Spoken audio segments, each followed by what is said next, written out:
Hi, I'm Ron McGill, naturalist here at Zoo Miami and Nikon ambassador. And today, we're in the wings of Asia, one of the greatest Southeast Asian aviaries in the world.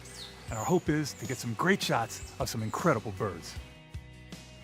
The first challenge is actually finding the birds. You'll come into an aviary like this that is home to over 500 individual birds. You may hear them all around you, but when you first come in, you're a bit overwhelmed, and it's hard to actually start individually spotting them. But when you do, that's when you can focus in. That's when you can hone in on the animal and you can say, okay, how's the lighting now? What's the location? Where are the leaves? Where are the branches? What's the background look like? There's so many things that have to come together, but the challenges are what make it such a great reward when you can get that shot. Today to photograph birds, I'm going to be using the Nikon D7200 body combined with the AFS Nikkor 80-400 f4.5 to 5.6 lens. And on top of that, additionally, I'll be using the Nikon SP910 Speedlight. This is a great combination to photograph birds for a couple of reasons. First of all, the body enables you to get about 6 frames per second in bursts. That's fantastic because birds are always moving. You want to capture those behaviors. The lens is great because it gives you great versatility. You have birds coming in and out, moving away, moving close. To have that zoom range, that 80-400 is just fantastic. You can go from an intimate portrait to a wonderful, almost environmental shot. I always leave the speedlight on my camera. Though I might not use it all the time, you never know when the conditions rise where you say, boom, I need that little pop of light, I need to get that refracted color. There it is. Once you found the bird, that's the first step.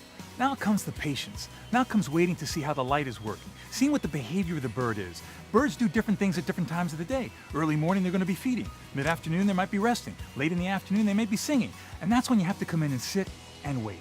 I often like to use the optional battery grip for a few reasons. First of all, it feels better in my hand, but it also gives me extra battery power and it facilitates me taking that vertical shot. Remember, the Greek translation of photography is literally painting with light, and that's exactly what we're doing here this morning.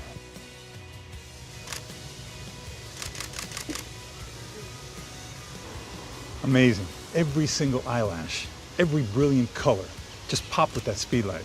It's a beautiful thing.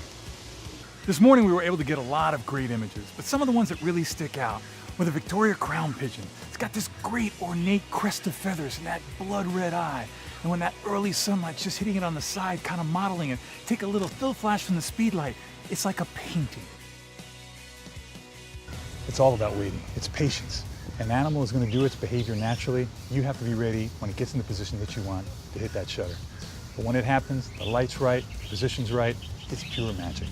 When photographing animals, I love to photograph wide open, using the aperture priority. However, there are times when I'll close it up. If I know a bird's going to fly, I need that depth of field. It all depends on what you're trying to get.